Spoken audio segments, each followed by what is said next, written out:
இல்லை, இந்த படம் பார்த்துட்டு நிறைய பேர் ஒவ்வொருத்தர் ஒரு கம்யூனிசம் பேசிக்கிட்டு இருக்காங்க. இன்றைக்கி இருக்கிற கம்யூனிசம் வேறு, அன்றைக்கி இருந்தது. ஒவ்வொரு காலகட்டத்திலையும் பார்த்தீங்கன்னா போராட்ட வடிவங்கள் மாறிட்டே இருக்கும். இது எல்லாமே கீழ்த்தஞ்சை இருக்கு இல்லையா, அந்த இடத்துல நடந்த கேகே அப்படின்னா ஏறக்குறைய ஒரு கம்யூனிஸ்ட் ஒருத்தர் இருந்தார், அவருடைய பாதிப்பு தான் அது. இந்த பெருமாள் யார், அவ எங்க பிறந்தான், என்ன படிச்சான், எதுக்காக நம்ம கவர்மெண்ட் எதிர்த்து சண்டை போடுறான்? ஒடுக்கப்பட்ட மக்களுக்காக போராடின எல்லோரும் நம்முடைய முன்னேற்றியர் தான். தமிழரசு அப்படின்னு இவங்க ரெண்டு பேருமே வந்து இந்த நெக்சல்வாதிகள், தீவிர கம்யூனிஸ்டுகள் அப்படிம்பாங்க. ஜனங்களை மிகவும் கொடுமைப்படுத்தி அவங்களுடைய நலன்களை வாங்குறது, அவங்களுக்கு கொடுமைப்படுத்துறது, பாலியல் வன்முறை பண்ணுறது, பெண்களை கொண்டு இது பண்ணுறது, இந்த நகர்த்தி இது பண்ணுவாங்க பாருங்க, கபக்கடி மாதிரி வச்சு ஒரு மாட்டை இது பண்ணுற மாதிரி காலில் கட்டி விட்டு அதெல்லாம் பண்ணுவாங்க. நிறைய கொடுமையெல்லாம் பண்ணுவாங்க. இதுக்கெல்லாம் தீர்வாக என்ன பண்ணுவாங்கன்னா இவங்க ஆயுதம் கொடுப்பாங்க. நீங்கள் கட்டமைச்சிருக்கிற இந்த ஜாதி மதம் பிரிவினைவாதம் எதை வச்சு உங்கள் அமைப்பால் அரசியல் பண்ண முடியாமல் போச்சு. தத்துவம் இல்லாத தலைவர்கள் வந்து முட்டாள் ரசிகர்களாக தான் உருவாக்க அப்படின்ற மாதிரியும் சொல்லியிருப்பாரு. எனக்கு யாருக்குன்னு தெரியும். நீங்கள் நேற்று கை தட்டினாங்க எக்கச்சக்கமாக நிறைய பேர். பத்திரிகையாளர் கை தட்ட மாட்டாங்க, கை தட்டினாங்க. என்னன்னா, தத்துவம் இல்லாத தலைவர்கள் ரசிகர் மட்டும்தான் உருவாக்குவாங்க, அது முன்னேற்றத்துக்கு வழிவகுக்காது.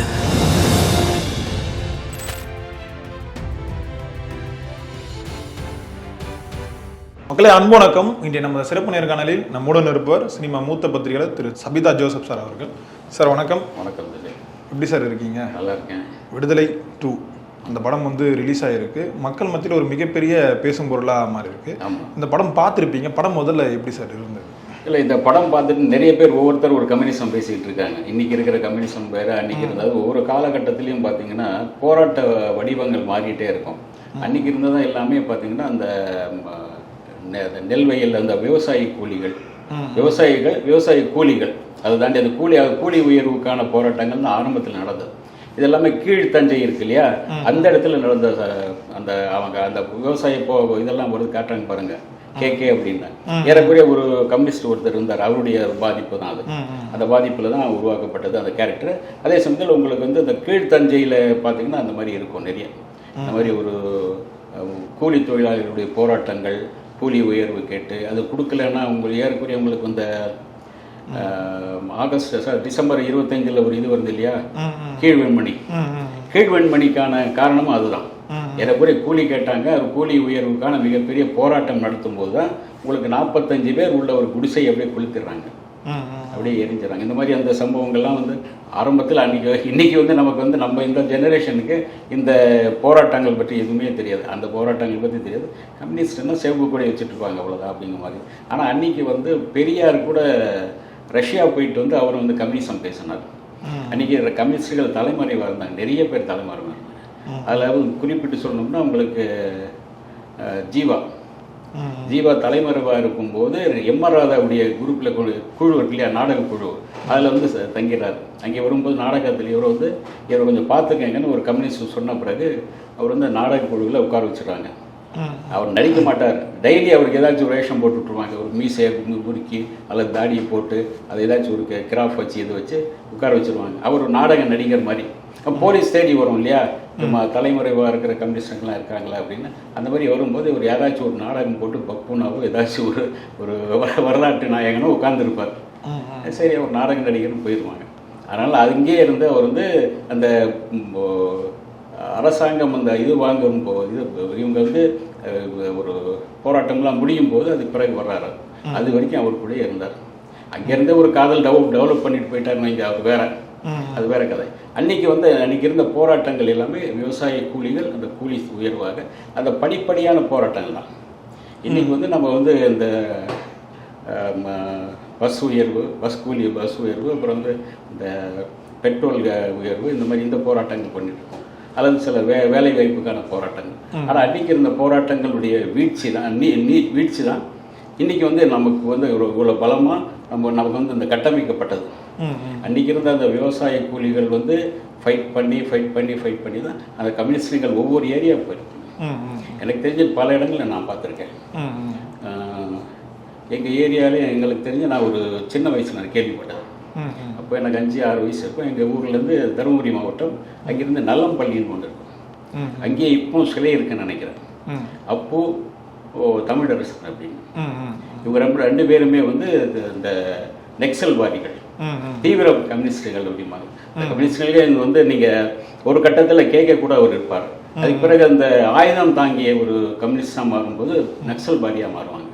அவங்க தான் வந்து உங்களுக்கு வந்து என்ன பண்ணுவாங்கன்னா குறிப்பிட்ட ஒரு இதில் வந்து ஜனங்களை மிகவும் கொடுமைப்படுத்தி அவங்களுடைய நலன்களை வாங்குறது, அவங்களுக்கு கொடுமைப்படுத்துறது, அப்புறம் வந்து பாலியல் வன்முறை பண்ணுறது, பெண்களை கொண்டு இது பண்ணுறது, இந்த நகர்த்தி இது பண்ணுவாங்க பாருங்க, அது ஒரு நகத்தடி மாதிரி வச்சு ஒரு மாட்டை இது பண்ணுற மாதிரி காலில் கட்டி விட்டு அதெல்லாம் பண்ணுவாங்க. இது நிறைய கொடுமையெல்லாம் பண்ணுவாங்க. இதுக்கெல்லாம் தீர்வாக என்ன பண்ணுவாங்கன்னா இவங்க ஆயுதம் தூக்குனாங்க. அந்த மாதிரி தான் நான் கேள்விப்பட்டது. ஒரு தமிழரசன் அப்படின்னு நல்லம்பள்ளிங்கிற ஒரு இடத்துல வந்து என்ன பண்ணுறாருன்னா ஒரு பெரிய ஜமீன்தார் இறைச்சி வந்தார். ஏழைகளுடைய பல சொத்துக்களை வந்து அவர் எழுதி காசு கொடுத்து வாங்கி எழுதி வச்சுக்கிறார். அபகரிச்சிருக்க மாதிரி தான் 100 ரூபா 200 ரூபா 500 ரூபா கொடுத்து அது 5000 ஆச்சு 10,000 ஆச்சு எழுதி வாங்கி வச்சுருவாங்க. அவரை ஒரு கட்டத்தில் அவர் வந்து ஒரு வான் பண்ணாராம், குறிப்பிட்ட அந்த தேதிக்குள்ளே நீ வந்து அவங்களுடைய சொத்துக்களை எழுதி கொடுக்கணும், இல்லைன்னா உன் கையை வெட்டுவேன், 2 கையும் வெட்டுவேன்னு சொல்லியிருக்காரு. இவர் போலீஸ் சொன்னாலும் போலீஸ் வந்து பந்தோபஸ்து இருந்துச்சு. போலீஸ் இன்றைக்கி வர மாதிரி இருக்குது, இன்றைக்கி இருக்கிற மாதிரி இதெல்லாம் துப்பாக்கியெல்லாம் கிடையாது. சாதாரண அன்றைக்கி இருந்த துப்பாக்கியெல்லாம் பார்த்தீங்கன்னா அந்த குருவி சூடு துப்பாக்கின்னு வாங்கல, இந்த மாதிரி அந்த உயரமான அந்த துப்பாக்கி தான் இருக்கும். அதை சுற்றி வந்து அந்த வீட்டை சுற்றி போலீஸ் இருந்துதான். இவர் கூரையை பிச்சுக்கிட்டு வந்து இறங்கி அவருடைய கையை வெட்டினதாக சொல்லுவாங்க. கையை வெட்டிட்டு அவருடைய அந்த பத்திரங்கள்லாம் எடுத்துகிட்டு போயிட்டு அந்த விவசாயிகளுக்கு கொடுத்துட்டாரு. அந்த யார் யார்கிட்ட இந்த நிலம் பறிக்கப்பட்டதோ அவங்களுக்கு கொடுத்துட்டாரு அப்படின்னு மாதிரி நான் கேள்விப்பட்டிருக்கேன். இதுதான் அவங்களுக்கு இவங்களுடைய அந்த ஆயுதம் தூக்கியுடைய இது. ஆனால் ஆயுதம் தூக்கிகிறவர்கள் ஒரு கட்டத்தில் வந்து உங்களுக்கு ஆயுதத்தால் தான் விழக்கூடிய சூழ்நிலை இருக்கும். அந்த கருத்துக்கள் தான் இதில் வந்து உங்களுக்கு ஏறக்குறைய ஒரு மாஸ்டராக வந்து இவர் வந்து ஒரு வன்முறையாளராக இல்லை. முதல்ல இந்த கதாபாத்திரப்படி பார்த்தீங்கன்னா விஜய் சேதுபதி ஒரு வாத்தியாராக வர்றாரு. இங்கே வந்து கல்வி முக்கியம், படித்தீங்கன்னா படித்து நீங்கள் வெவ்வேறு வேலைக்கு போகலாம், உயரலாம் அப்படின்னு தான் கொண்டு வர்றாரு. ஆனால் அகிம்சை முறையோடு தான் கொண்டு வர்றாரு. அந்த அகிம்சையெல்லாம் அந்த இடத்துல செயல்படல. கிராமங்களில் அகிம்சைலாம் செயல்படாது.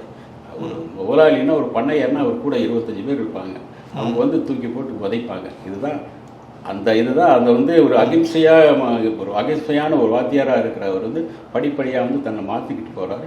ஒரு கட்டத்துக்கு மேலே அவர் வந்து அவரும் வந்து ஒரு ஆயுதம் தாங்கக்கூடிய சூழ்நிலை உருவாகுது. ஆரம்பத்தில் அவர் வந்து ஒரு கம்யூனிஸ்டாகவே இருக்கார். அங்கேயே கொடி தூக்குறாரு, கொடி பிடிக்கிறாரு, கொடிகளை ஏற்றுறாரு, பல போராட்டங்களை கலந்துக்கிறாரு. ஒரு கட்டத்தில் இவரை பிரிஞ்சு தானே இவங்களுக்கு வந்து இவர் வந்து ஆயுதம் தாங்கி போகிறாங்க. இதெல்லாம் அன்னைக்கு வந்து வடநாடுகள் அதிகமாக இருந்தது.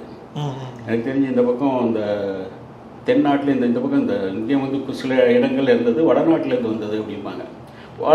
ஒவ்வொரு இதுக்கும் உங்களுக்கு வந்து அந்த அரியலூர் இதுக்கான காரணம் கரெக்டாக சொல்லியிருக்காங்கன்னா அது ஒரு காரணத்தை முன்னே வந்து நாங்கள் முதல் பாகத்தில் சொல்லும்போது உங்களுக்கு வந்து அதை பாலம் வச்சு உடைச்சாங்கன்னு சொல்லும்போது இத்தனை பேர் வர்ற ரயிலை வந்து இவங்க மனிதாபிமானமற்ற செயலில் பண்ணியிருக்காங்களே நம்ம பதைக்க வேண்டியிருந்தது.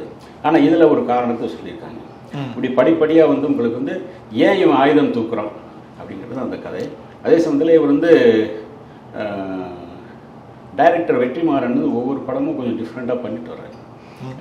வழக்கமான அந்த காதல் கதைகள் அது இதுன்னு போகாமல் ஒரு நாட்டுக்காக விடுதலைக்காக போராடிய சில போராளிகளை பற்றி கதைகளை தான் கொண்டு வர்றாரு. ஆனால் இப்போ இந்த படம் வந்து கொஞ்சம் அதிகம் பேசுகிற மாதிரி இருக்கு சார். இப்போ எல்லாமே டைலாக்காக தான் டெலிவரி பண்ணுறாங்க, அது வந்து சரியாக மக்கள்கிட்ட ஒட்டலையோ? ஆமாம், அது டைலாக் சில இடங்களில் கொஞ்சம் லென்த்தியாக இருக்கு. சில இடங்களில் காட்டில் வரும்போது அவங்க நடந்து வருவாங்க பாருங்கள், அந்த நடந்து வர்ற பாதையில் வந்து நைட்டில் போனால் நீங்கள் வந்து பேசிட்டு வரணுங்கிறது ஒரு மரபு. பேசிட்டு வந்தால் தான் எல்லாம் இருக்குது. இப்போது இவங்க ஏதாச்சும் ஒரு கரடி வரும், ஏதாச்சும் ஒன்று யானை அந்த மாதிரி அப்போ யாரை சத்தமாக நீங்கள் பேசிட்டு போதும் ஆட்கள் வராங்க போட்டு அதை ஒதுக்கி நிற்கிறோம். இது வந்து நானே வந்து வீரப்பன் இருக்கார் காட்டில், அந்த காட்டில் வந்து நாங்கள் வந்து கல்பாச ஏஜென்சி வச்சுருந்தோம். அந்த காட்டுக்கு நானே நடந்து போயிருக்கேன். சில நேரங்களில் மாரண்டேலியிலேருந்து போகும்போது ஒரு 5 கிலோமீட்டர் வரைக்கும் பஸ்ஸு போகலாம். அதுக்கு பிறகு 5 கிலோமீட்டர் நீங்கள் காடு மேலே ஏறி தான் போகணும். நைட் ஆகிடுச்சுன்னா இவங்க பேசிட்டு கடகடான்னு பேசிகிட்டே போவாங்க. அந்த மாதிரி வந்து அந்த இடத்துல வந்து உங்களுக்கு பேசிகிட்டே வரும்போது இந்த மாதிரி சில அதாவது அந்த பேசிகிட்டே வரும்போது தன்னுடைய வாழ்க்கையை சொல்லிட்டு வர்றாரு, தத்துவங்களை சொல்லிட்டு வர்றாரு. இதை வந்து நீங்கள் வந்து சில இடங்களில் ஒரு பஸ்ஸை நிப்பாட்டி கூட அவ்வளோ நேரம் பேச முடியாது. வாயா அப்படின்னு கத்தலாம் பஸ்ஸுக்காரன். அந்த இடத்துல 2 வார்த்தை தான் பேசியிருக்கணும். அந்த இடத்துல கொஞ்சம் அதாவது விளக்க வேண்டிய சூழ்நிலையை உருவாகிறது. அது கம்யூனிஸ்டுகள்லாம் இருக்கிறோம். அந்த காலத்தில் கொஞ்சம் அந்த பஸ்காரங்களும் கொஞ்சம் பொறுமையாக இருந்திருக்காங்கன்னு பார்த்துக்கலாம். இன்றைக்கி விட மாட்டாங்க. 2 வார்த்தை நீங்கள் பேச முடியோ, வாயா இல்லாட்டி இறங்கியா அப்படிம்பாங்க. அன்றைக்கி கொஞ்சம் அந்த இதாக இருந்தாங்க. அந்த பொறுமை அன்றைக்கி இருந்தால் அது ஒரு அந்த காலகட்டத்தோடு கொஞ்சம் பார்க்கும்போது டைலாக்லாம் கொஞ்சம் லென்த்தியாக தான் இருக்கும். ஏன்னா அன்றைக்கி இருந்த படங்கள்லாம் பார்த்தீங்கன்னா 2 இன்டர்வல் இருக்கும். நீங்கள் மேரா நாம் ஜோக்கர் பார்த்தீங்கன்னா 2 இன்டர்வல். அதே மாதிரி உங்களுக்கு இன்னொரு படம் சங்கம்னு ஒரு படம். அந்த படம் வந்து ராஜ் கபூர் எடுத்தார். தன்னுடைய சொத்துக்களை எல்லாம் அடகு வச்சு அந்த படம் எடுத்தார். அன்றைக்கி எடுத்த செலவு வந்து அந்த 80 லட்ச ரூபாய்க்கு செலவு பண்ணார். 80 லட்ச ரூபாய்க்கு எடுத்து ஒரு ஏறக்குறைய வந்து 25 கோடி ரூபா கலெக்ஷன் ஆச்சு. ஏன்னா அது 2 இன்ட்ரோல் பார்த்தீங்கன்னா அந்த படத்தில் 2 இன்ட்ரோல் ஏறக்குறைய 23 இன்ட்ரோல் இது நினைக்கிறேன்.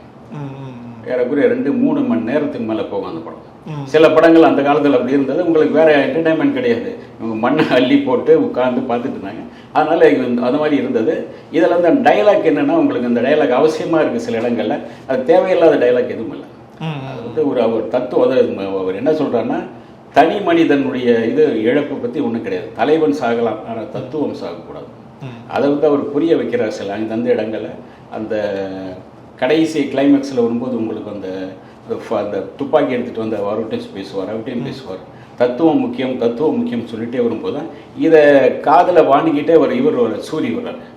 சூரி அப்படி தான் உருவாரார். அவர் வந்து இவர்கிட்ட டைரக்டர் இவருடைய சீடனும் கிடையாது, இவர் கூடவும் கிடையாது, அவருடைய உணர்வாளரும் கிடையாது. ஆனால் இவர் சொல்கிறத ஒவ்வொன்றா கேட்டு ஆமாம் அப்படிதான் இல்லை அப்படின்னு நினச்சி அவன் கடைசியில் சூரிய வந்து அப்படி ஒரு உருவாகிறார்.